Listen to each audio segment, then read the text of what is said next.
अब निर्वाचन के बाद में अपन बात करते हैं निर्वाचन की रीति। काफ़ी क्लिष्ट है और समझ लोगे ना एक बार तो बहुत ज़्यादा सरल है।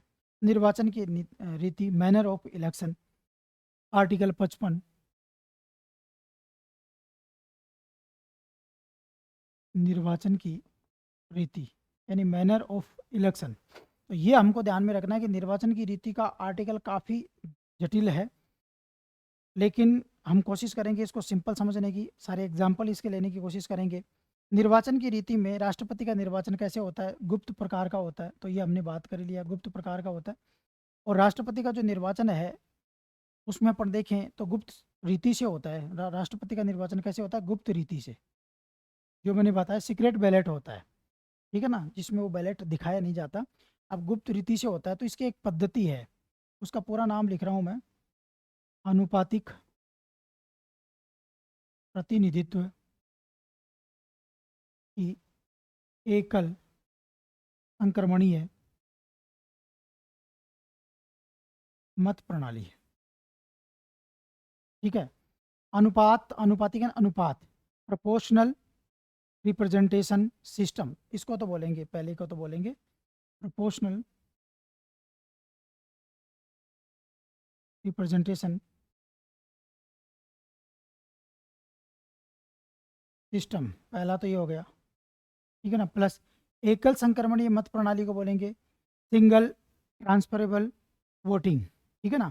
सिंगल ट्रांसफरेबल वोट बोल दो आप, मत प्रणाली वोटिंग सिस्टम बोल दो, या इसको बोल दो सिंगल ट्रांसफरेबल वोट। और ये जरूर ध्यान रखना, आपको इंग्लिश ध्यान रखना है, हिंदी से काम नहीं चलेगा यहाँ पे। इंग्लिश आपको जरूर ध्यान रखनी है, क्योंकि आनुपातिक प्रतिनिधित्व के आप हिंदी में देखोगे तो 3-4 पर्यायवाची हैं, पता नहीं कौन कौन से हैं। और एकल संक्रमण के तो इतने सारे पर्यायवाची का आपको समझ में नहीं आएगा कि मैंने क्या पढ़ के आया हूँ। तो इसलिए सिंगल ट्रांसफरेबल वोट। और इंग्लिश पढ़ने से दो फायदा होगा, थोड़ा सा याद भी आसानी से हो जाएगा। देखो, आनुपातिक प्रतिनिधित्व का पहले मैं सिंपल समझाता हूँ। और इसकी आलोचना भी यही होती है कि राष्ट्रपति का जो चुनाव है वो वाकई में आनुपातिक प्रतिनिधित्व से नहीं होता है। आनुपातिक प्रतिनिधित्व क्या होता है? अनुपात में प्रतिनिधित्व देना। जैसे एक उदाहरण से बताता हूँ मैं आपको। राष्ट्रपति का एक ही व्यक्ति इलेक्ट होता है, इसलिए ये नाम है ना, वो नाम सही नहीं है राष्ट्रपति चुनाव पद्धति की। राष्ट्रपति की चुनाव पद्धति आनुपातिक प्रतिनिधित्व के आधार पर नहीं होती है, क्योंकि आनुपातिक प्रतिनिधित्व का मतलब हो गया जिसको जितने वोट मिले उसके अनुपात में उसके प्रतिनिधि बनाना। मैं एग्जाम्पल से बताता हूँ, ज़्यादा अच्छा समझ में आएगा। जैसे राजस्थान में मान लो 200 विधानसभा सीटें हैं, ठीक है। 200 विधानसभा सीटें, इनके लिए चुनाव हुए, ठीक है। एक चुनाव तो ये होते हैं जो अपन सर्वाधिक मत प्राप्त करने वाला जो विजय अपन बोलते हैं, फर्स्ट पास्ट द पोस्ट। एक तो ये पद्धति होती है चुनाव की, अलग अलग पद्धति हैं, हम दो पद्धतियों की बात करेंगे यहाँ पे। एक तो फर्स्ट पास्ट द पोस्ट, पहले समझना, मैं बाद में राष्ट्रपति शुरू करूंगा, पहले आनुपातिक प्रतिनिधित्व समझना, ठीक है ना। लेकिन फिर यहाँ पे राष्ट्रपति में आपको समझ में आ जाएगा कि राष्ट्रपति में ये शब्द थोड़ा उचित नहीं है, इसकी आलोचना इसी आधार पर होती है। लेकिन फिर अपन समझने का प्रयास करेंगे इसको कि राष्ट्रपति में ये शब्द क्यों यूज किया गया। लेकिन पहले हम देखते हैं कि आनुपातिक प्रतिनिधित्व होता क्या है। देखो, आनुपातिक प्रतिनिधित्व का मतलब होता है कि अनुपात में, आनुपातिक प्रतिनिधित्व को यहाँ से समझिए। राजस्थान में 200 विधानसभा सीटें हैं। दो प्रकार के चुनाव प्रणाली की मैं बात कर रहा हूँ। एक होती है फर्स्ट पास्ट द पोस्ट, जिसमें ये हो गया जैसे राजस्थान में मान लो कोई सीट है, आमेर विधानसभा सीट है, तो आमेर विधानसभा सीट से कोई प्रत्याशी खड़ा हुआ, 4 प्रत्याशी खड़े हुए, एक कांग्रेस का हो गया, एक बीजेपी का हो गया, एक तीसरी, एक चौथी, 4-5 पार्टियों के 5 प्रत्याशी खड़े हो गए। और मान लो किसी को 20,000 वोट पड़े, किसी को 25,000 वोट पड़े, किसी को 30,000 वोट पड़े। जिसको सबसे ज़्यादा वोट प्राप्त होंगे, ये मान लो पाँचों में एक को 30,000 मिले, बाकी वो 20-15 ऐसे मिले, 30,000 सबसे ज़्यादा जिसको मिले वो जीत गया। तो ये तो होती है फर्स्ट पास्ट द पोस्ट, जिसको सबसे ज़्यादा मत प्राप्त हुए उसको आप जीता दो, ये पद्धति। और दूसरी होती है आनुपातिक प्रतिनिधित्व वाली पद्धति। फर्स्ट पास्ट द पोस्ट समझ गए, जिसको सबसे ज़्यादा वोट मिले हैं वो जीत जाएगा। दूसरी प्रणाली जो होती है वो फर्स्ट पास्ट द पोस्ट वाली तो पहली प्रणाली होगी, दूसरी होगी आनुपातिक प्रतिनिधित्व। इसमें ऐसा नहीं होगा, इसमें आमेर से कोई प्रत्याशी खड़ा नहीं होगा, कांग्रेस का, बीजेपी का भी। 200 के 200 जो विधानसभा सीटें हैं ना, उसके लिए एक तरह से चुनाव वोट डाले जाएंगे। अब मान लो राजस्थान में 200 विधानसभा सीटों के लिए जितने वोट डाले गए, उसमें 35% तो मान लो ए पार्टी को मिल गए, किसी ए पार्टी को 35 मिल गए, 30% मान लो किसी बी पार्टी को मिल गए, है ना। और मान लो 30 से 35 कितने हो गए, 65 हो गए ना। 65 के बाद में 15% मान लो किसी सी पार्टी को मिल गए, ये सी पार्टी है, तो कितने हो गए, 30 60 70 80 हो गए। और 20% मान लो किसी डी पार्टी को मिल गए। राजस्थान में जितने वोट पड़े ना उनको 4 भागों में आपने बांट दिया। एक पार्टी को 35% मिल गए, बी नंबर की पार्टी को 30 मिल गए, सी नंबर की पार्टी को 15% मिल गए, और डी नंबर की पार्टी को कितने मिल गए, 20% मिल गए। अब आनुपातिक प्रतिनिधित्व क्या होता है, अनुपात में इसको 35% 35 अनुपात मिला ना, तो इसको 200 में से 35% सीटें इसकी चली जाएगी, फिर 200 में से 30% सीटें इसके पास चली जाएगी, 200 में से 15% सीटें इसके पास चली जाएगी, 20% सीटें इसके पास चली जाएगी। इसको कहते हैं आनुपातिक प्रतिनिधित्व। यूरोप में ये में अपनाई जाती है। समझ में आ गया, ये तो आनुपातिक प्रतिनिधित्व हो गया। अनुपातिक प्रतिनिधित्व का मतलब हो गया कि जहाँ पर 3-4 पार्टियां 2-3 पार्टियां खड़ी हो गई, तो जिसको जितने अनुपात वोट मिले हैं जिस पार्टी को, उसी के अनुपात में उसके सीटें उसको दे दी जाएगी। जैसे मान लो इसको 35 मिले हैं तो इसको 70 सीटें दे दी गई, मान लो कितनी सीटें दे दी गई, 70 सीटें इसको दे दी गई। दूसरी पार्टी को 60 सीटें दे दी गई, इसको 30 दे दी गई, इसको 40 सीटें दे दी गई। इस हिसाब से इन पार्टियों को सीटें दे दी गई और इस हिसाब से इनका प्रतिनिधित्व हो गया। इसको कहते हैं आनुपातिक प्रतिनिधित्व। यानी आनुपातिक प्रतिनिधित्व के लिए एक व्यक्ति का चुनाव नहीं होता, उसमें बहुत सारी सीटें होती है, जो कि यहाँ पे अपन ने समझा। राष्ट्रपति के लिए ये वर्ड कहते हैं सही नहीं यूज किया गया। फिर भी ये समझो कि यहाँ पर आनुपातिक प्रतिनिधित्व है ना, उसको क्यों यूज किया गया है और वो यहाँ पे इसका मतलब क्या है वो अपन बात करते हैं। ये तो आप आनुपातिक प्रतिनिधित्व समझ गए होंगे सिंपल तरीके से। तो अब मैं इस शब्द को से समझाता हूँ कि अनुपातिक प्रतिनिधित्व के द्वारा क्या निकाला जाता है। राष्ट्रपति, तो राष्ट्रपति के चुनाव में जो मत मूल्य निकाला जाता है ना, उसके लिए है मत मूल्य के। देखो, मत मूल्य वाला भी समझो आप सिंपल तरीके से कि राष्ट्रपति का जो चुनाव है, इसमें इस प्रकार से कोशिश की गई है कि पूरे भारत के लोग उसमें पार्टिसिपेट कर सके। अप्रत्यक्ष है ना। मत मूल्य का मतलब हो गया कि अनुपातिक प्रतिनिधित्व के द्वारा क्या निकाला जाएगा, मत मूल्य निकाला जाएगा। मत मूल्य निकालने का तरीका ये हो गया कि एक मत का मूल्य कितना होगा। इसको मैं समझाता हूँ आपको एक सिंपल तरीके से। देखिए, मान लो राजस्थान है, राजस्थान की जनसंख्या मान लो 7 करोड़ है, यूपी की जनसंख्या 20 करोड़ है। तो आप मुझे बताइए कि राजस्थान के विधायक का मत मूल्य ज़्यादा होना चाहिए या यूपी के विधायक का मत मूल्य ज़्यादा होना। जिस राज्य की जितनी जनसंख्या है उस जनसंख्या के अनुपात में उसके मत मूल्य होने चाहिए। क्योंकि राष्ट्रपति के चुनाव में कौन भाग ले रहे हैं, राष्ट्रपति के चुनाव में भाग कौन ले रही है, जनता ले रही है, अप्रत्यक्ष रूप से ले रही है। तो जनता अपने प्रतिनिधियों के माध्यम से डाल रही है। तो किसी राज्य की विधानसभा, किसी राज्य में यदि ज़्यादा जनसंख्या है तो उस राज्य के वोट ज़्यादा होनी चाहिए, वोट वैल्यू, जिसको मत मूल्य बोला जाता है। और किसी राज्य में जनसंख्या कम है तो उस राज्य की जनसंख्या का वोट वैल्यू कम होना चाहिए। इसीलिए इसको आनुपातिक प्रतिनिधित्व कहा गया। जिस राज्य की जनसंख्या में, यानी जिस राज्य की जनसंख्या जितनी है उसी अनुपात में उस राज्य के विधायकों का प्रतिनिधित्व देना। अब इसको यहाँ पे देखिए, प्रतिनिधित्व अनुपात में दिया जाएगा, इसके बीच में जनसंख्या वर्ड को रख लीजिए। तो प्रतिनिधित्व जनसंख्या के अनुपात में मिलता है। इसमें उल्टा कीजिए इसको, प्रतिनिधित्व किसी राज्य को राष्ट्रपति के चुनाव में कितना प्रतिनिधित्व मिलेगा उसका आधार क्या होती है, जनसंख्या। यानी प्रतिनिधित्व जनसंख्या के अनुपात में देने के लिए जो प्रणाली अपनाई गई है उसी को आनुपातिक प्रतिनिधित्व दिया जाता है। अब प्रतिनिधित्व को जनसंख्या के अनुपात में देने के लिए क्या निकाला जाएगा, मत मूल्य निकाला जाएगा। तो इसका मतलब हो गया इस मत मूल्य का आधार क्या होगी, जनसंख्या होगी। ये पूछा जा सकता है, ध्यान रखना कि राष्ट्रपति के चुनाव में जो मत मूल्य निकाला जाता है उस मत मूल्य का आधार क्या होता है, जनसंख्या होता है। उस मत मूल्य का आधार क्या होता है, जनसंख्या। उदाहरण के लिए मैं बता देता हूँ, एक एग्जाम्पल फिर से ले लेते हैं आप, है ना। मान लो एक तो यूपी ले लेते हैं, एक राजस्थान ले लेते हैं और एक मान लो सिक्किम ले लेते हैं, ठीक है ना। यूपी की जनसंख्या सीधी सी बात है सबसे ज़्यादा है, ठीक है ना। यूपी की जनसंख्या क्या है, ज़्यादा है, तो इसका मत मूल्य क्या होगा, ज़्यादा ही होगा। यूपी की जनसंख्या मान लो 20 लाख है, 20 लाख यूपी की जनसंख्या है, ठीक है ना। विधायक कितने हैं, 400 इंटू 1000।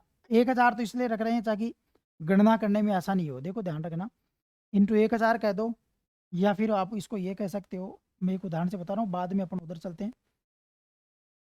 1000 या तो ऐसे भाग लिख दो, या तो एक ही बात है, कन्फ्यूज मत होना। मैं इस भाग को हटा रहा हूँ, भाग को नीचे लेके जा रहा हूँ। मुझे गणित ज़्यादा नहीं आती, लेकिन इतना पता है कि इसको नीचे नीचे लेके जाएंगे तो गुणा में परिवर्तित हो जाएगा। तो ये देखिए, यूपी की जनसंख्या 20 लाख है, ठीक है।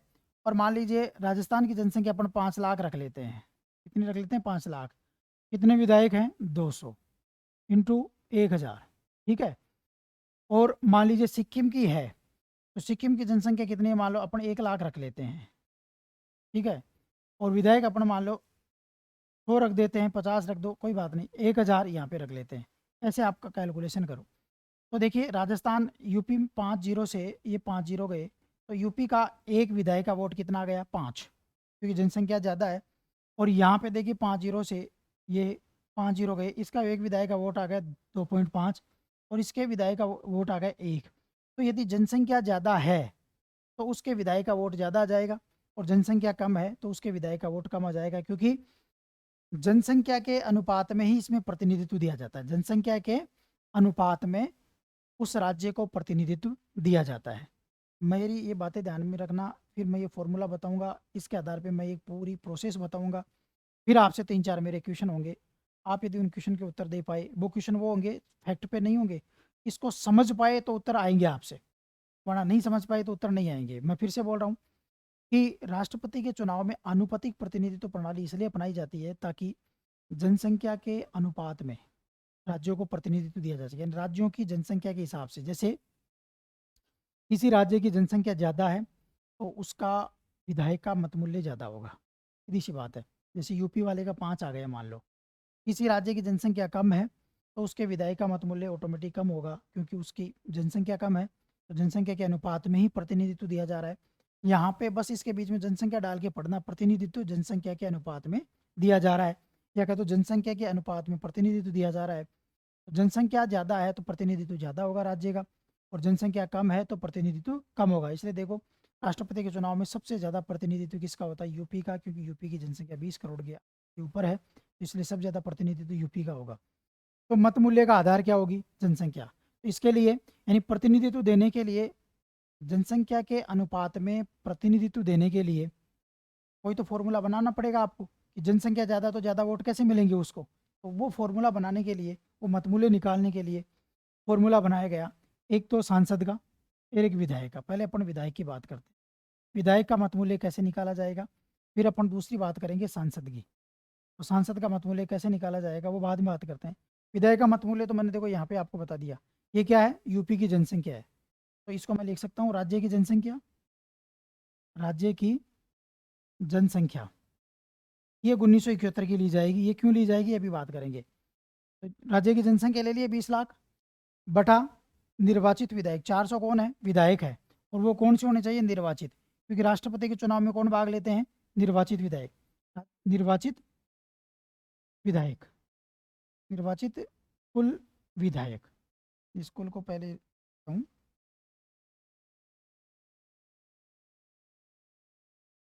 कुल निर्वाचित विधायक। अब चाहे तो मैं भाग करके लिख दूं, चाहे तो गुणा करके लिख लूं, जो आपको मर्जी आए वो ऐसे कर लेना। तो ये किसका हो गया? किसी राज्य का विधायक का वोट वैल्यू निकालने का। जैसे राजस्थान का देखो, राजस्थान का 5 आ गया, 2.5 आ गया। वैसे 2.5 नहीं होता, 129 के लगभग होता है, लेकिन मैंने ये जो फिगर है 5 लाख ही लिया है, मेरे हिसाब से लिया है ताकि गणना आसानी से हो, कि मुझे भी तो गणित ज़्यादा नहीं आती है ना, मोटा मोटा आता है, तो मैं इतना ही गणना कर सकता हूँ। तो देखो, राज्य की जनसंख्या है ना 1971 की ले ली, और उसमें राज्य के विधायकों का भाग दिया। भाग देने के बाद में जो उत्तर आया, उसमें 1000 का भाग और दे दिया, क्योंकि वो उत्तर बहुत बड़ा आ रहा था। आप देखो ना, किसी को 1000, सभी को 1000 से डिवाइड कर रहे हो तो केवल अनुपात यानी उसकी संख्या कम कर रहे हो, उसका परिणाम नहीं बदल रहा है। परिणाम वही आएगा, रिजल्ट वही आएगा, लेकिन आप केवल थोड़ा सा सरल कैलकुलेशन के लिए 1000 आप यहाँ पे कर रहे हो। तो विधायक का मतमूल्य निकालने का फॉर्मूला बहुत ज़्यादा सिंपल है।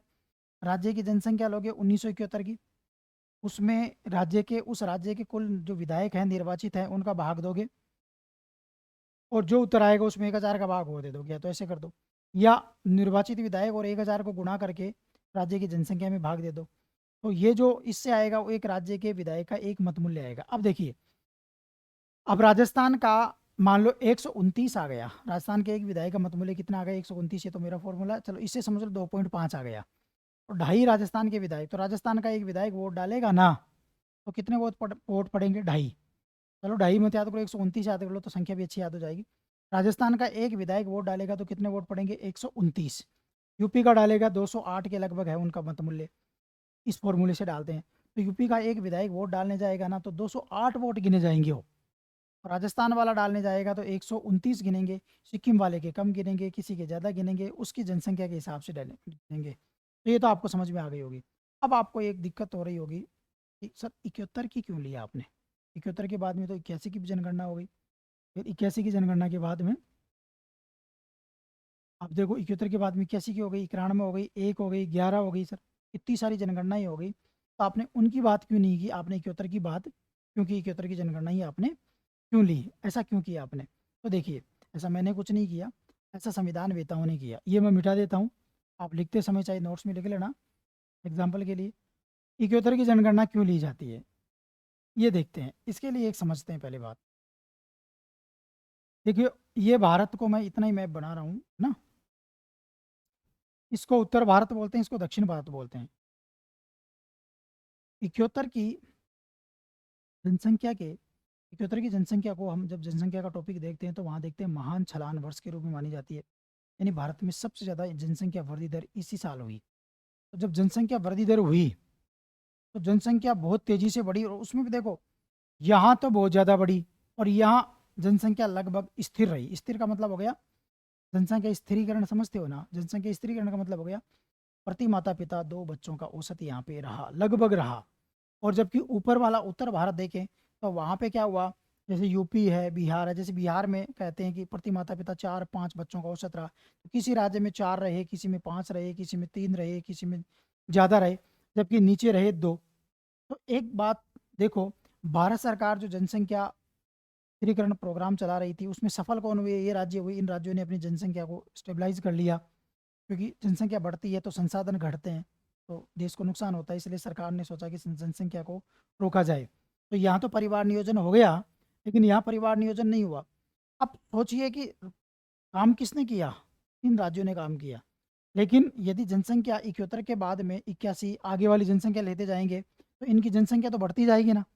तो ये समझिए, इनकी जनसंख्या के अनुपात में इनको राष्ट्रपति के चुनाव में वोट वैल्यू मिल रही थी, तो इनकी तो वोट वैल्यू बढ़ती जाएगी। अब जब जिन राज्यों ने परिवार नियोजन कार्यक्रम को नहीं अपनाया उसके बावजूद भी उन राज्यों को तो पुरस्कार मिल गया, और इन राज्यों ने परिवार नियोजन को अपनाया लेकिन इनकी वोट वैल्यू ऑटोमेटिक ही घटती जाएगी। मान लो जैसे यहाँ पर कोई राज्य है उसकी वोट वैल्यू 100 है और यहाँ वाले की भी 100 ही है, मान लो बराबर चल रही है। अब यहाँ की जनसंख्या बढ़ेगी तो इसको 100 तो 120 में जा गया, फिर वो बढ़ेगी 140 में चला जाएगा, फिर वो बढ़ेगी 200 में चला जाएगा, और ये बेचारा अभी भी किस पे है, 100 पे ही है, तो इसकी वोट वैल्यू 100 ही है। तो इसको ध्यान में सरकार ने रखा। और दूसरा क्या हुआ कि विधायकों की सीटें, सांसदों की सीटें भी जनसंख्या अनुपात से बढ़ा करती थी हमेशा। 2 चीज़ें साथ चली थी, एक तो राष्ट्रपति का चुनाव और एक विधायक। तो राष्ट्रपति का चुनाव से पहले ख़त्म करते हैं, फिर उस बात को बाद में लेते हैं। अब होगा क्या, एक समय के बाद में उत्तर भारत में इतने सारे वोट वैल्यू हो जाएंगे कि उत्तर भारत चाहेगा वही राष्ट्रपति बनेगा, दक्षिण भारत का तो प्रतिनिधित्व ही खत्म हो जाएगा, एक तरह से नगण्य हो जाएगा। अब नगण्य हो जाएगा तो उन राज्यों में आक्रोश नहीं होगा क्या, एक व्यक्ति जो परिवार में कमाता हो और एक व्यक्ति जो परिवार में बिल्कुल नहीं कमाता हो, स्थिति देखो, जो नहीं कमाता उसको ज़्यादा ट्रीटमेंट दिया जा रहा है, अच्छा खाना वाना, जो कमा रहा है उसको कुछ नहीं दिया जा रहा, तो उसको हीन भावना नहीं होगी कि यार मैं अच्छा कर रहा हूँ और ये देखो कुछ नहीं कर रहा है लेकिन इसको ज़्यादा ट्रीटमेंट दिया जा रहा है, तो वो पृथक्करण हो जाता है। तो देखो, देश विभाजन की स्थिति पे चली जाती है, देश की विभाजन है, विभाजन वाली स्थिति पैदा हो जाती है यदि ऐसी स्थिति होती है। तो इससे बचने के लिए सरकार के तुरंत ध्यान में आया। और दूसरी चीज़ एक और है कि चुनाव वोट सीटें भी तो बढ़ रही थी, तो सीटें इनकी तो इतनी ही रहेगी, जैसे महाराष्ट्र मान लो, कर्नाटक है, तमिलनाडु है, इनकी सीटें तो वही है, मान लो जैसे 100 है तो 100 ही रह रही है, तो जनसंख्या स्थिर हो गया तो सीटें तो बढ़नी नहीं है। जनसंख्या अनुपात में इनकी सीटें 200 से 300 हो गई, 300 से 400 हो गई, सीटें बढ़ रही है। तो इनका तो सीटें भी, लोकसभा में भी इनकी सीटें बढ़ रही है, राज्यसभा में भी इनका प्रतिनिधित्व तो बढ़ रहा है, विधानसभा में इनकी सीटें बहुत ज़्यादा हो रही है, तो विधानसभा में हो रही है तो वोट वैल्यू वैसे ही बढ़ रही है, जबकि इनकी वोट वैल्यू घट रही है, सीटें रुक गई, इनको कोई फ़ायदा नहीं हुआ। तो सरकार ने देखा इससे तो विभाजन की प्रवृत्तियाँ पैदा होगी, तो उसको रोकने के लिए सरकार के द्वारा उस समय एक कॉन्स्टिट्यूशन अमेंडमेंट लाया गया, यानी संविधान संशोधन सरकार के द्वारा किया गया। उसकी बात कर लेते हैं अपन। सरकार ने ये किया कि जब तक जनसंख्या स्थिरीकरण के लक्ष्यों को प्राप्त नहीं कर लिया जाता है, तब तक ये 71 की जनसंख्या ही हम राष्ट्रपति के चुनाव में भाग लेंगे। यानी इसके लिए कौन सा अमेंडमेंट किया गया? 42वां संविधान संशोधन अधिनियम 1976 किया गया, और उस क्षेत्र के द्वारा 2000 तक ये कह दिया कि सन 2000 तक हम 71 की जनसंख्या के हिसाब से ही राष्ट्रपति के चुनाव का वोट वैल्यू डिसाइड करेंगे, और 71 की जनसंख्या के हिसाब से ही सीटें डिसाइड करेंगे। अब सीटों को नहीं बढ़ाएंगे, न लोकसभा न विधानसभा की। कब तक? 2000 तक।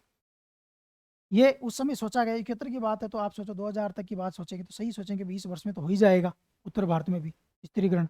लेकिन जैसा सोचा गया वैसा हुआ नहीं। उत्तर भारत में फिर भी जनसंख्या स्थिरीकरण के लक्ष्यों को प्राप्त नहीं किया गया। तो जब जनसंख्या स्थिरीकरण के लक्ष्यों को प्राप्त नहीं किया गया तो इसके बाद में दोबारा अमेंडमेंट किया गया 84वां 2000 में, और इसके द्वारा ये कह दिया गया 2026 तक ये अपरिवर्तित रहेंगी। जनसंख्या 71 की लेंगे हम 2026 तक, और 2026 में भी यदि नॉर्थ मतलब इस जनसंख्या स्थिरीकरण नहीं होता तो फिर उसको फिर आगे अमेंडमेंट करके बढ़ा देंगे। तो इसका मतलब हो गया कि जनसंख्या 71 की जो लेते हैं ना, उसका आधा कारण क्या है? आपको कभी पूछे तो उसका कारण है जनसंख्या स्थिरीकरण। तो ये दोनों चीज़ें आपको समझ में आ गई होगी। मुझे लगता है ये विधायक वाला आपको समझ में आ गया होगा, विधायक का 71 की क्यों लेते हैं और कैसे कैलकुलेशन किया जाता है। राज्य की जनसंख्या में निर्वाचित विधायकों का भाग दे दो और उसमें 1000। तो ये तो हो गया एक विधायक का मत मूल्य आ जाएगा। अब देखिए राजस्थान का कोई एक विधायक, यूपी का कोई एक विधायक, यूपी के पूरे 400 के 400 विधायकों का वोट वैल्यू सेम रहेगा, ध्यान रखना आप, क्योंकि विधायकों का आप इस फॉर्मूले से निकाल रहे हो। फिर इसके बाद में दूसरा सांसद का मत मूल्य निकाल रहे हैं, तो वो बहुत ज़्यादा सिंपल है। विधायक किसका होता है? राज्य का होता है। सांसद किसका होता है? देश का होता है। तो सांसद देश का होता है तो सभी सांसदों के मत मूल्य बराबर होंगे। उसको उसके लिए या तो आप ये कर सकते हो कि पूरे देश की जनसंख्या, देखो ये फॉर्मूला कॉन्स्टिट्यूशन में लिखा हुआ नहीं है लेकिन अंतर वही आएगा। पूरे देश की जनसंख्या ले लो 71 वाली, और उसमें कुल निर्वाचित सांसदों का भाग दे दो, उत्तर आ जाएगा। आप पूरे देश की जनसंख्या ले लो, उसमें निर्वाचित सांसदों का भाग दे दो, 1000 वाला वो फॉर्मूला यहाँ पर बना सकते हो, तो सांसद का वोट वैल्यू आ जाएगा। ये इसको दूसरे तरीके से कहते हैं कि विधायकों के वोट वैल्यू आ गई, राजस्थान के आ गई। जैसे राजस्थान का एक विधायक का 129 आया, तो 200 विधायकों के 129 इंटू 200 कर दो। यूपी का एक विधायक का 208 आया, तो 208 इंटू 400 कर दो। ऐसे करके पूरे देश के विधायकों के मत मूल्यों को जोड़ दो आप, ठीक है ना। देश के सभी निर्वाचित विधायकों के मत मूल्यों का योग बराबर कुल निर्वाचित सांसद। ये लो, या तो ये कह दो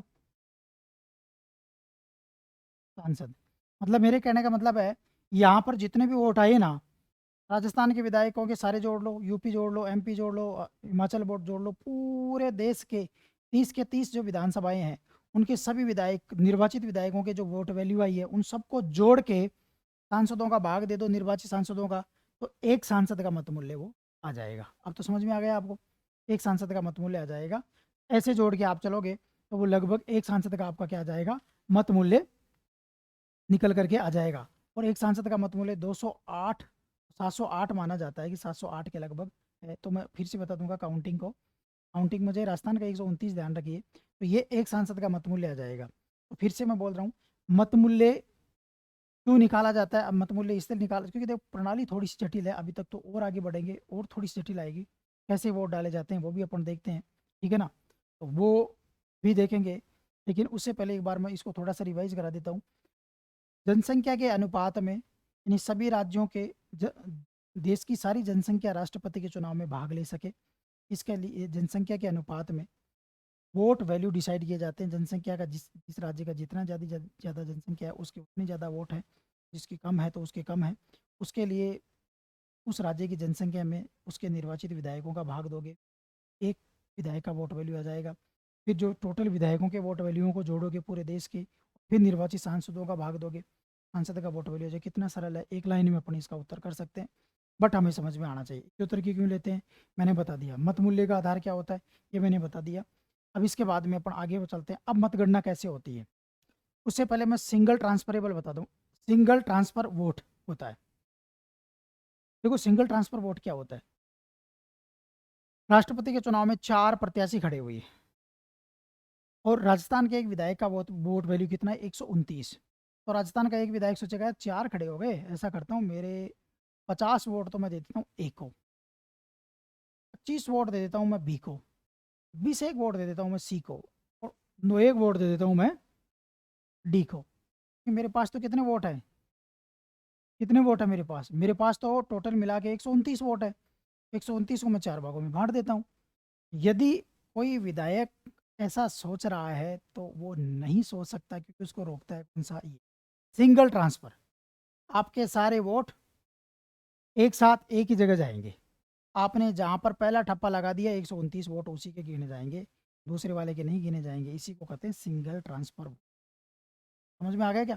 सिंगल ट्रांसफर वोट का मतलब हो गया वोटर का, देखो एकल संक्रमण है ना, थोड़ा सा जटिल होगा समझाने में, हिंदी इंग्लिश ज़्यादा सिंपल होगी। वोट का ट्रांसफर क्या होगा, सिंगल होगा। उल्टा करके पढ़ो, वोट का ट्रांसफर क्या होगा, सिंगल होगा। ठीक है ना। तो सिंगल ट्रांसफरेबल वोटिंग सिस्टम इसको कहते हैं। अब ये समझ में आ गया होगा। ऐसा नहीं कर सकता कि मैं अपने विवेक से, मान लो मैं कोई विधायक हूँ और मैं अपने विवेक से मतलब 4 जगह बांट देता हूँ, ठीक है।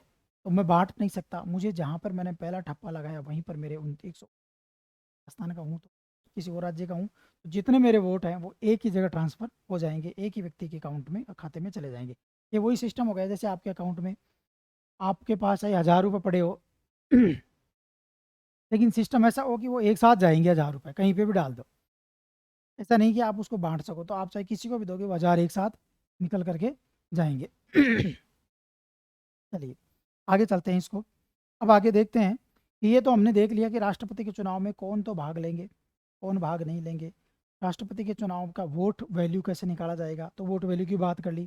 तो वोट वैल्यू निकालने के बाद में हम बात करते हैं कि राष्ट्रपति के चुनाव में मतगणना कैसे होगी, मतों की गणना कैसे होगी। मतगणना कैसे होगी, तो इसका एक फॉर्मूला है, वेद मतों की संख्या,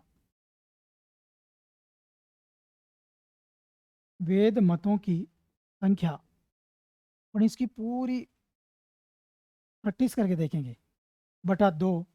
1+1 लिखते हैं लेकिन मैं उसको 2 लिख देता हूँ, +1। एग्जाम्पल से समझाता हूँ। मान लो राष्ट्रपति के चुनाव में टोटल वोट पड़े 100, वेद मत कितने थे। वेद का मतलब हो गया जो, जैसे आप कई बार होता है ना, जैसे सरपंचों में चुनाव देने जाते 2 जगह सील लगा देते ठप्पा, क्योंकि यहाँ पे बैलेट सिस्टम होता है वो सील वाला, ईवीएम तो होती नहीं है, तो वो सील वाला होता है। मान लो गलत 2 जगह ठप्पे लग गए या स्याही 2 जगह लग गई, गलत हो गए जो भी, तो वो रिजेक्ट वोट हो जाता है। तो वही वोट गिने जाते हैं ना जो वेद थे, जो गिने जा सकते हैं। तो वेद मत हो गए, मान लो 100 पड़े हैं, 100 में 2 का भाग दोगे 50 आए, +1 यानी 51। या तो मैं ये कह दूँ 51 वोट, या मैं कह दूँ आधे से ज़्यादा, यानी कोई भी उम्मीदवार जो आधे से ज़्यादा वोट प्राप्त करेगा वो राष्ट्रपति के चुनाव में क्या होगा, विजेता घोषित होगा। यानी राष्ट्रपति के चुनाव में जीतने के लिए कितने चाहिए, आधे वोट।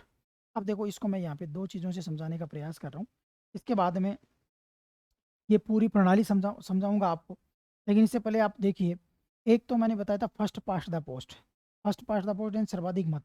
जैसे विधायक का चुनाव होता है, अपने सरपंच का चुनाव होता है, 4 लोग सरपंच के लिए खड़े हुए हैं, ए बी सी और डी, ये 4 लोग खड़े हुए। सरपंच में इस व्यक्ति को मान लो 2000 वोट मिल गए, इसको मान लो 1000 मिल गए, इसको मान लो 1500 मिल गए, ठीक है, और इसको मान लो 1800 मिल गए। अब आप बताओ, यहाँ पे है ना सबसे ज़्यादा वोट किसको मिले, इसको, ये जीत गया। जबकि आप टोटल मिला के देखोगे तो आधा नहीं है, 50% नहीं है, क्योंकि 2 3 4 5 6, 1000 मान लो, ठीक है ना। 6000 में 2000 तो उसका 1/3 ही है। एग्जैक्ट में नहीं बता रहा हूँ, लेकिन इस जो फर्स्ट पास्ट द पोस्ट प्रणाली होती है ना, उसमें ये होता है कि चाहे उसको 20% ही वोट क्यों ना मिले हो, लेकिन सबसे ज़्यादा वोट मिल गए होना तो जाएगा। जैसे सरपंच को यहाँ पे 2000 वोट मिले हैं, बाकी 1800 वाले या 1000 वाले 1500 वाले, देखो 1 2 3 4 5 6, मान लो 6000 वोट हैं टोटल। 6000 में से 2000 वोट इसको मिले हैं, 2000 वोट मिले हैं तो कितने वोट मतलब, तो 1/3 मिले हैं, यानी 33% ही। तो 66% जो वोट थे ना वो तो हार गए, 66% वोट वाले तो हार गए, 33% वोट वाले जिन लोगों ने 33% वोट इसको सरपंच को दिया वो जीत गए, और 66% उम्मीदवारों की हार वो वोटरों की हार हो गई एक तरह से। ये प्रणाली हो गई सिंपल जो अपन वोट डालते हैं। राष्ट्रपति में ऐसा नहीं, राष्ट्रपति में आधे से ज़्यादा वोट लेने ही पड़ेंगे उसको। यानी यदि ये राष्ट्रपति का चुनाव होता तो ये सरपंच यहाँ पे जीतता नहीं। ये व्यक्ति जो भी है सरपंच मान लो, यहाँ पे जीतने के लिए टोटल 2 3 4 5 और 5 6 6300 वोट हैं। तो 6300 में 2 का भाग दोगे प्लस 1 जोड़ोगे ना, तब जा करके कोई जीतेगा। लगभग उसको आधे वोट लेने ही पड़ेंगे, आधे से ज़्यादा, तब जा करके वो राष्ट्रपति के चुनाव को जीतेगा। इसको कहते हैं राष्ट्रपति की मतगणना की प्रणाली, यानी आधे वोट उसको लेने पड़ेंगे। ये समझ गए? अब वो कैसे वोट आएंगे वो मैं बात करूंगा, लेकिन ये प्रणाली आप समझ गए हो तो अपन आगे बढ़ते हैं इसमें। देखिए, अब हम देखते हैं कि मतगणना जो होती है ना, मतगणना, इसके लिए एक बैलेट पेपर होता है। उस बैलेट पेपर में 4 5 उम्मीदवार होते हैं। जैसे मैं उदाहरण के लिए देता हूँ कि मान लो 4 उम्मीदवार खड़े हुए। मतपत्र कैसा होता है वो देख लेते हैं अपन। ये मतपत्र है।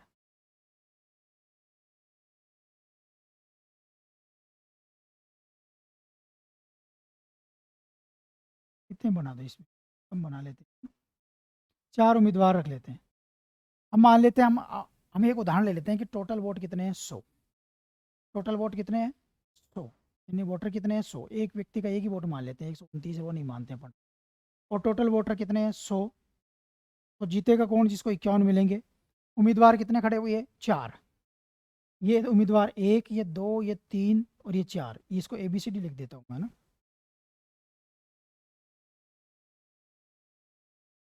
पहले मैं मेरे तरीके से समझा देता हूँ, फिर मैं ये बैलेट वाला समझाता हूँ आप। मान लो ये टोटल है 1 2 3 4।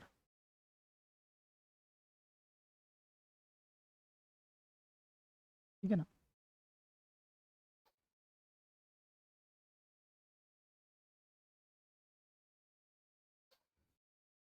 टोटल उम्मीदवार खड़े हो गए A B C और D। ये 4 उम्मीदवार खड़े हो गए। ठीक है। ये 4 उम्मीदवार खड़े हुए हैं। तो इनमें मान लो किसी को A ग्रेड देनी है, किसी को B ग्रेड देनी है।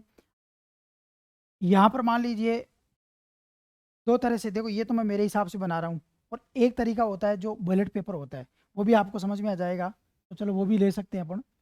ये ज़्यादा ईजी समझ में आता है, लेकिन वो यदि आपको ये समझ में नहीं आए तो आप बताना, वो भी समझ में आ जाएगा। वो ले रहा हूँ वापस वो का वही। ये बैलेट पेपर है, यानी ये पेपर दिया जाएगा। कितने उम्मीदवार खड़े हो गए, 1 2 3 4 खड़े हो गए। मैं मान लो उम्मीदवार का नाम लिख देता हूँ। उम्मीदवार नंबर 1 2 3 4, ये 4 उम्मीदवार हो गए। ये उम्मीदवार 1 हो गए, उम्मीदवार 2 हो गए, उम्मीदवार 3 हो गए, उम्मीदवार 4 हो गया। टोटल वोट कितने हैं, 100। जीतेगा कौन, जिसको 51 वोट मिलेंगे। ठीक है। अब मान लो 4 उम्मीदवार खड़े हुए हैं, तो नियम क्या है कि इन चारों को वोट देना पड़ेगा। इन चारों को वोट देना पड़ेगा। फिर से बोल रहा हूँ मैं, नियम क्या है कि इन चारों को वोट देना पड़ेगा। किसी को भी, जैसे मान लो 100 में एक वोटर मैं भी हूँ। मैं आया, मेरे को ये बैलेट दे दिया। मेरे को कहा कि भाई आप फर्स्ट प्रायोरिटी किसको देना चाहते हो। जैसे मान लो मैं फर्स्ट प्रायोरिटी इसको देना चाहता हूँ, फर्स्ट।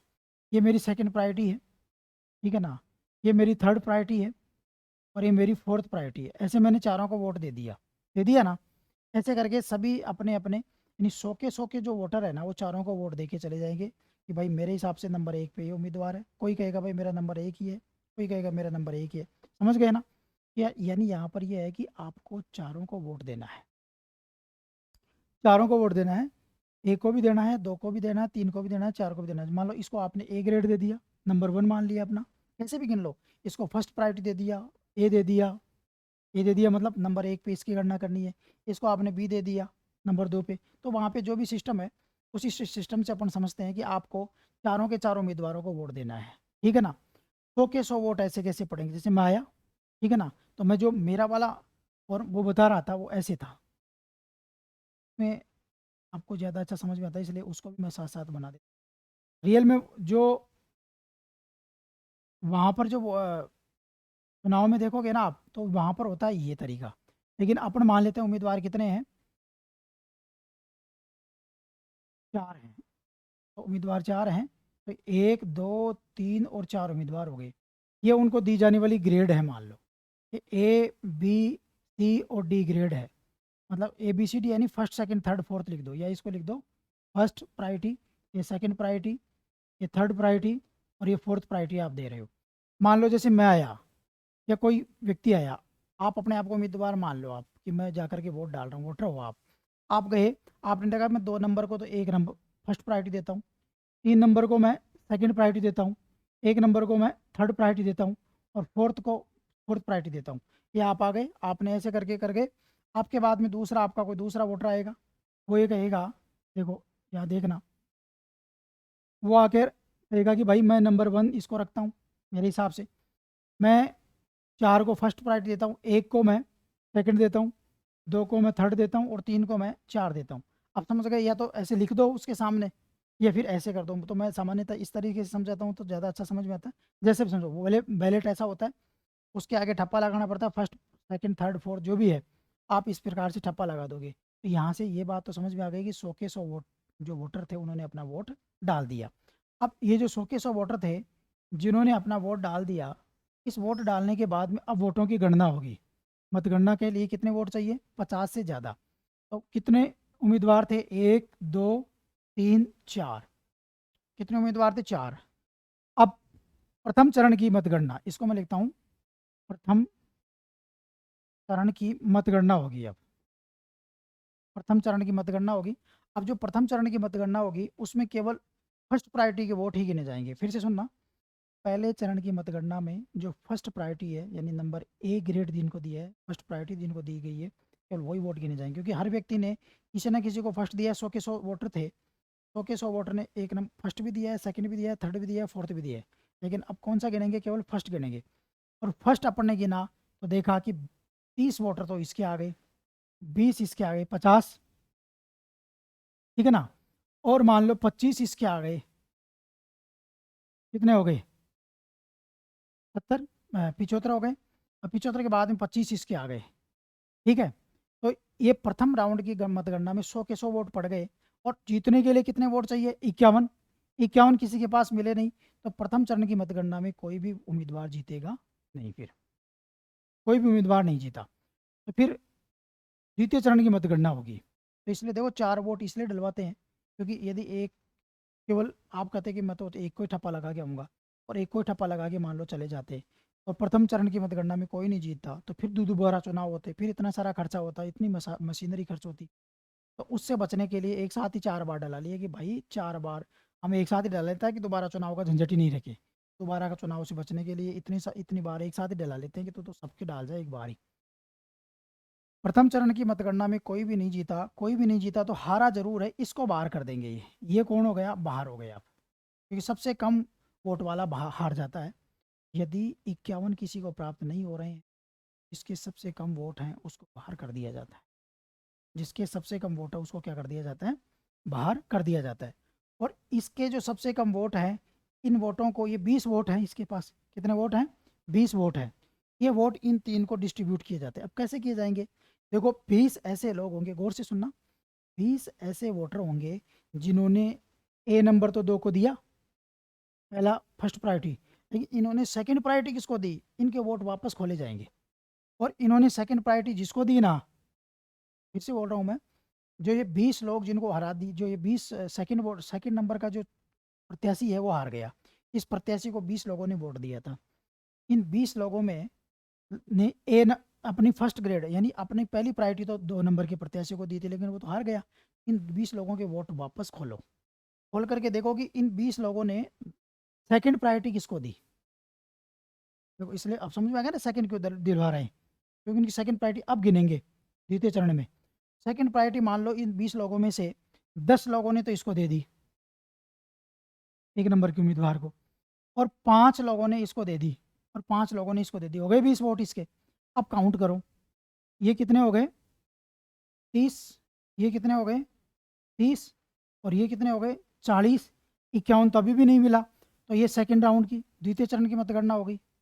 द्वितीय चरण की मतगणना, ऐसे मतगणना चलती रहेगी जब तक कि फाइनल रिजल्ट नहीं आ जाता, किसी को 51 प्राप्त नहीं हो जाते।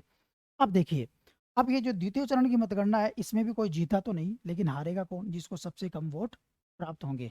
अब मैंने जानबूझ के क्या किया कि 30-30 मैंने दोनों के रख दिए। क्यों? क्योंकि आप कहोगे सर अब किसको निकालोगे आप बताओ किसको निकालेंगे?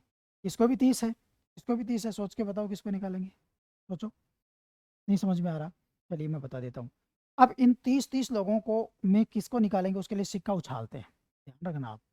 अब ये 30-30 दो लोग है ना, हेड टेल करते हैं। मान लो इसका हेड है, इसका टेल है, तो जो जीत गया वो तो अंदर हो गया। और मान लो ये हार गया, इसमें हेड टेल में इसका टेल आ गया और हेड आ गया, तो ये तो जीत गया और ये हार गया मान लो। तो अब इसको बाहर कर दो आप। अब कितने उम्मीदवार रह गए? 2 रह गए ना। अब 2 रह गए, तो इसके जो 30 वोट हैं, ये जो 30 वोट हैं, इनको बांटो इन दोनों में, इनको बांटो। इनको बांटोगे तो निश्चित रूप से किसी को 51 मिल जाएंगे। लेकिन पहले बांटेंगे कैसे वो तो देखते हैं अपन। देखिए, ये 25 वोट तो वो हैं जिनको केवल आपने ए ग्रेड ही गिनी है अभी तक, इनकी तो फर्स्ट प्रायोरिटी को ही गिना है। तो इन 25 वोटों की तो सेकंड प्रायोरिटी बांट दो इन दोनों में। और ये 5 वोट ऐसे जिनकी सेकंड प्रायोरिटी गिन चुके हैं अपन, तो फिर इनकी क्या गिनो आप? थर्ड प्रायोरिटी गिनो। अब तो समझ में आ गया ना? क्योंकि 5-5 की सेकंड प्रायोरिटी तो गिन के ही 5-5 लेके आए हम। अब 5 की सेकंड प्रायोरिटी तो देख चुके, अब थर्ड प्रायोरिटी में इन 5 लोगों ने किसको वोट दिया और इन 25 लोगों ने सेकंड प्रायोरिटी में किसको वोट दिया, वो गिन करके यहाँ पे बांटेंगे। और यहाँ पर मान लो यदि मैं और भी क्लिष्ट कंडीशन कर देता हूँ, यहाँ पे आ गए 10 और यहाँ पे दे दिए 20 लोगों ने, इसके पास भी 50 और इसके पास भी 50, ऐसी कंडीशन वैसे आती ही नहीं है, लेकिन हम तो मान लेते हैं कि आ गई। तो क्या करें अब? फिर से सिक्का उछालेंगे? नो। यदि स्थिति बराबर पे आके रुकती है, यदि स्थिति बराबर पे आके रुकती है, तो फिर सिक्का नहीं उछाला जाता, फिर चुनाव दोबारा होगा। तब होगा चुनाव जब 2 ही कैंडिडेट बचे, दोनों के वोट बराबर हो गए। आएंगे नहीं वोट बराबर, तो इतने पॉइंटों में आ जाते हैं कई, तो वो वोट बराबर तो नहीं आएंगे, लेकिन आ गए तो चुनाव दोबारा होंगे। और देखिए, यहाँ पे जो मतपत्र जो होता है ना, इसकी भी विशेषता होती है। सांसद का मतपत्र हरा होता है और विधायक का गुलाबी होता है। मैं मतपत्र भी लिख देता हूँ यहाँ पे। मतपत्र सांसद का और विधायक का, सांसद का हरा होगा, तो विधायक का मतपत्र कैसे जाना जाएगा, उसका रंग कैसा होगा? गुलाबी होगा। हरा और गुलाबी ऐसे मतपत्र होते हैं, तो इनके बारे में बात कर लेंगे। तो ऐसी स्थिति, क्या कभी ऐसी स्थिति आई क्या? तो वीवी गिरी जो थे ना, वो सेकंड राउंड में जीते थे, एकमात्र ऐसे राष्ट्रपति रहे हैं। वो कहानी मैं बताऊंगा आपको, लेकिन पहले ये पूरा प्रोसेस समझते हैं, फिर अपन उसको लेकर के वो अपन बात करेंगे। आपको ये मतगणना समझ में आ गई होगी, वेद मतों की गणना कैसे की जाती है और किस प्रकार से उम्मीदवार को विजेता घोषित किया जाता है। यहाँ तक आपको किसी प्रकार की कोई दिक्कत नहीं होगी शायद, जहाँ तक मुझे लगता है। इसके बाद में अपन आगे चलते हैं। अब देखो, हमने खोला है केवल इसको, निर्वाचक मंडल हमने पढ़ लिया, निर्वाचन की रीति हमने पढ़ ली। अब कार्यकाल पूर्व चुनाव है और निर्वाचन को चुनौती है। तो कार्यकाल पूर्व चुनाव में तो कुछ भी नहीं है, मैं सिंपल सा बता देता हूँ कि राष्ट्रपति का, ये मैं आगे और फिर से पढ़ा दूंगा, इसलिए यहाँ पे केवल नाम लेके चल रहा हूँ कि राष्ट्रपति का चुनाव है ना, जैसे मान लो वर्तमान राष्ट्रपति है द्रौपदी मुर्मू, श्रीमती द्रौपदी मुर्मू है वो हमारी वर्तमान राष्ट्रपति। अब यदि इनका कार्यकाल जिस दिन खत्म होगा, जुलाई में सामान्यतः खत्म होता है, जुलाई से पहले पहले चुनाव हो जाने चाहिए, यानी कार्यकाल से महीने भर, 20 दिन 25 दिन जो भी है, चुनाव हो जाने चाहिए। नए राष्ट्रपति का अनाउंसमेंट भी हो जाना चाहिए, नए राष्ट्रपति बनेंगे। क्योंकि पद रिक्तता नहीं मानी जाती, कि राष्ट्रपति के चुनाव में ये होता है कि पद रिक्त नहीं होना चाहिए। ये आर्टिकल 62 यही कहता है कि राष्ट्रपति का, नए राष्ट्रपति का चुनाव है, वर्तमान राष्ट्रपति का कार्यकाल खत्म हो रहा हो उससे पहले ही हो जानी चाहिए, ताकि जिस दिन उसका कार्यकाल खत्म हो, जैसे मान लो 25 जुलाई को खत्म हो, तो 25 जुलाई को ही नया राष्ट्रपति हाथों हाथ आ जाए, चुनाव हुआ के तैयार रहेगा तो आ जाएगा। और बाई चांस यदि चुनाव नहीं हो पाते हैं, तो जो वर्तमान राष्ट्रपति है श्रीमती द्रौपदी मुर्मू, ये तब तक पद धारण करती रहेगी जब तक नया राष्ट्रपति नहीं आ जाता, भले ही इनका कार्यकाल 5 वर्ष से ज़्यादा हो गया हो। तो राष्ट्रपति, ये आगे फिर से बात करेंगे, इसलिए इसको यहाँ पे इतना ही करके अपन बात छोड़ रहे हैं। अब अपन बात करेंगे चुनौती, आर्टिकल 71, चुनौती, राष्ट्रपति के चुनाव को चुनौती। तो चाहे राष्ट्रपति का चुनाव हो, चाहे उपराष्ट्रपति का चुनाव हो, दोनों के बारे में सेम ही चीज़ है, लेकिन अपन बात करते हैं कि चुनौती कहाँ दी जा सकती है? केवल सुप्रीम कोर्ट में। पहली पॉइंट ये ध्यान रखना कि राष्ट्रपति के चुनाव को चुनौती कहाँ दी जा सकती है? केवल उच्चतम न्यायालय में ही चुनौती दी जा सकती है, ठीक है ना। चुनौती देने के लिए चुनौती कौन देगा? दो हो सकते हैं, या तो उम्मीदवार देगा जो हार गया, जीता हुआ तो क्यों देगा, उम्मीदवार जो हार गया, या देगा जो वोटर होंगे, यानी वोटर जो राष्ट्रपति के चुनाव में वोट डाले हैं, या तो उम्मीदवार देगा या वोट। देखो दो ही के, आप मैं नहीं दे सकते यदि हम वोटर नहीं है उम्मीदवार नहीं है। उम्मीदवार तो इसलिए दे सकता है उसको लगे यार धांधली हो गई, मैं जीत जाता। ये- वोटरों को भी ऐसा लगता है कि यार हमारे साथ अन्याय हो गया, क्या पता हमारे वोटों को नहीं गिना गया या कुछ भी मान लो धांधली होगी। तो या तो उम्मीदवार चुनौती दे सकता है या मतदाता, वोटर यानी मतदाता। और मतदाता, यहाँ पर मतदाता में ध्यान रखना न्यूनतम 20 होने चाहिए, वो एक नहीं दे सकता। उम्मीदवार तो अकेला भी दे सकता है, लेकिन मतदाता 20 एक साथ मिलेंगे ना, तब जा करके चुनौती दी जाएगी। और कहाँ पर दी जाएगी? सुप्रीम कोर्ट में दी जाएगी। और 2 पॉइंट हो गए। और सुप्रीम कोर्ट का निर्णय जो होगा वो अंतिम होगा, उसके आगे फिर चुनौती नहीं दी जा सकती कि उसको चुनाव को दोबारा चुनौती दे दे। सुप्रीम कोर्ट ने जो कह दिया वो अंतिम है, ठीक है ना। चुनौती 30 दिन में देना होता है। जिस दिन राष्ट्रपति का चुनाव हो गया, राष्ट्रपति जीत गया, तो 30 दिन के अंदर अंदर चुनौती देना जरूरी होता है। 30 दिन में चुनौती देना जरूरी होता है। सुप्रीम कोर्ट में ही चुनौती दी जा सकती है, सुप्रीम कोर्ट का निर्णय अंतिम होता है। चुनौती है तो उम्मीदवार देगा या वोटर देगा। अब एक दो चीज़ मैं इंटरेस्टिंग बता देता हूँ। चुनौती का आधार कभी भी ये नहीं होता कि निर्वाचक मंडल अपूर्ण है। मैं समझा देता हूँ। जैसे मान लो राजस्थान विधानसभा भंग हो गई, जिस समय चुनाव चल रहे थे, तो भंग होने पर विधायक थोड़ी रहे, वो विधायक नहीं रहे, तो राजस्थान विधानसभा पार्टिसिपेट नहीं कर सकती, चुनाव में भाग नहीं ले सकती। तो राजस्थान पूरी विधानसभा ही भाग नहीं लेगी। अब राजस्थान विधानसभा भाग नहीं लेगी तो राजस्थान विधानसभा चलेगी कोर्ट में कि साहब चुनाव दोबारा कराओ, क्योंकि हमारी तो पूरे विधायकों ने भाग ही नहीं लिया। हम भाग लेते तो मान लो चुनाव का नक्शा ही कुछ और होता, तो आप चुनाव दोबारा कराओ। तो सुप्रीम कोर्ट गए, सुप्रीम कोर्ट कहेगा भाई निर्वाचक मंडल जो है ना वो अपूर्ण होता है किसी वजह से, यानी कोई सदस्य नहीं है, किसी की मृत्यु हो जाए किसी और भी वजह से, तो उस कभी भी चुनौती का आधार नहीं होता। और वो कहीं पे भी नहीं होता। देखो सरपंच का चुनाव है, सरपंच के चुनाव में मान लो एक गांव, एक परिवार में 100 लोग हैं, पूरा बड़ा परिवार है, 100 के 100 लोग थे नहीं। अब वो आ गए, सरपंच जीत गया, उनका विपक्ष जीत गया और वो केवल 10 वोटों से जीता। उनको लगा यार हमारे 100 वोट पड़ जाते तो वो कोर्ट में चले गए, साहब चुनाव दोबारा कराओ, हमने तो डाले ही नहीं। तो ऐसा नहीं होता कि निर्वाचक मंडल अपूर्ण है और उसके आधार पर चुनौती देने चले जाओ, चुनौती नहीं दी जा सकती। एक तो ये ध्यान रखना, निर्वाचक मंडल की अपूर्णता चुनौती का आधार नहीं होता। दूसरी चीज़, मान लो चुनौती दी गई, चुनौती में सुप्रीम कोर्ट ने पाया कि वास्तव में चुनाव गलत है, तो यदि सुप्रीम कोर्ट चुनावों को रद्द कर देता है, सुप्रीम कोर्ट क्या कर देता है, चुनावों को रद्द कर देता है।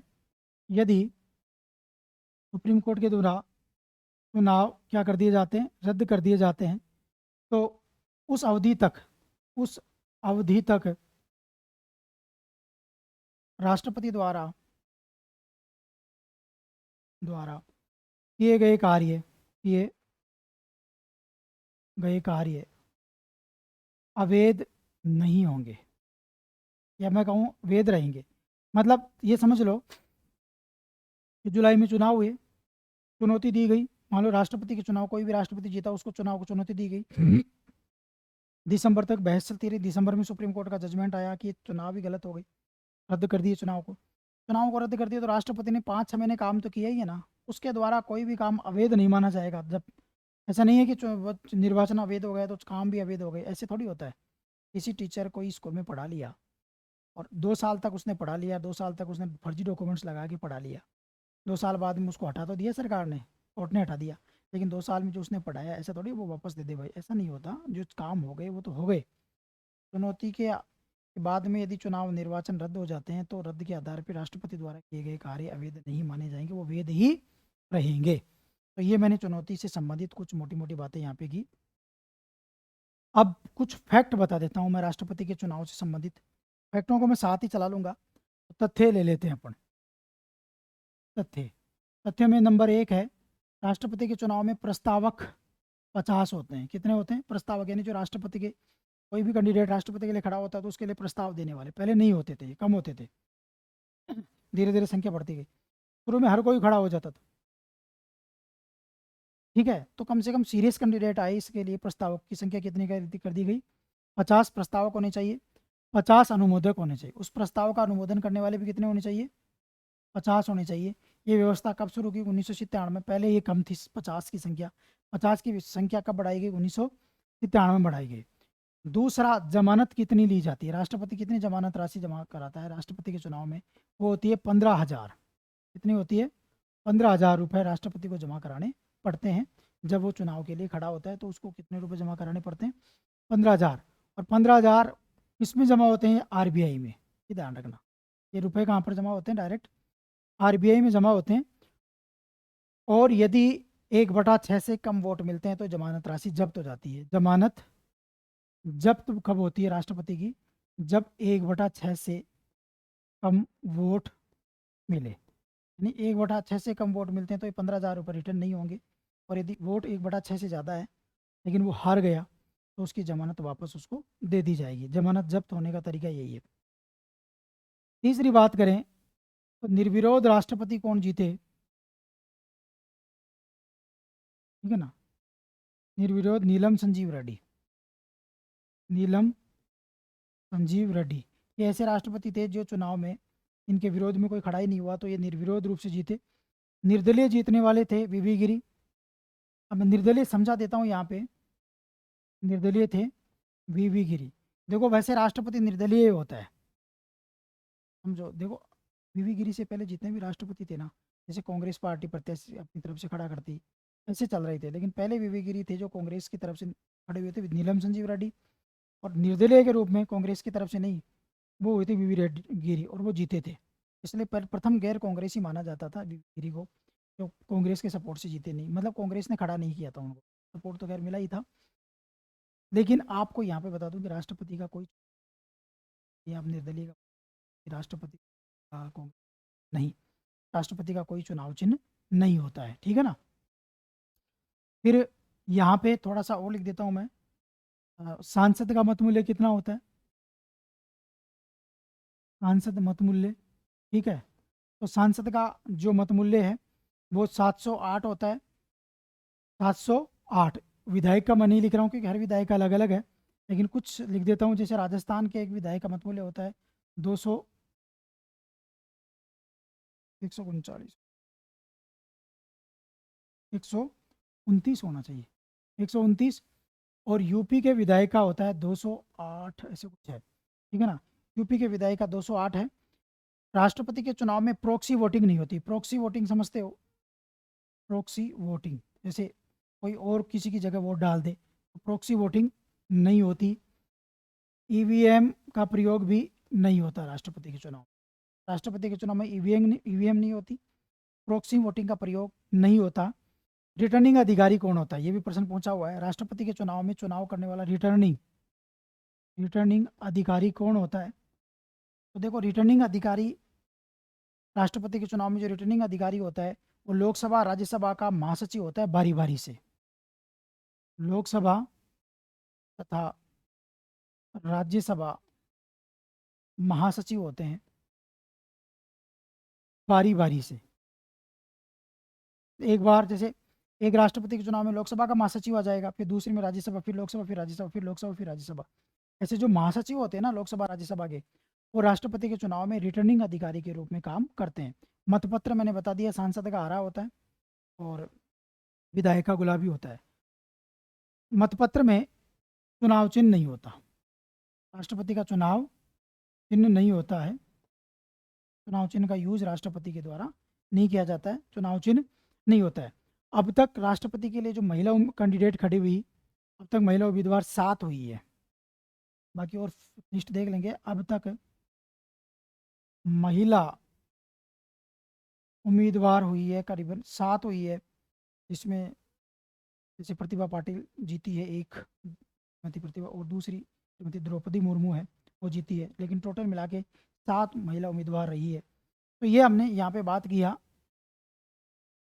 तो ये चुनाव से संबंधित कुछ महत्वपूर्ण फैक्ट अपन ने बात की। तो ये राष्ट्रपति के चुनाव को पूरे 360 डिग्री में समझने का हमने प्रयास किया। आई होप आपको ये अच्छे से समझ में आया होगा। नमस्कार।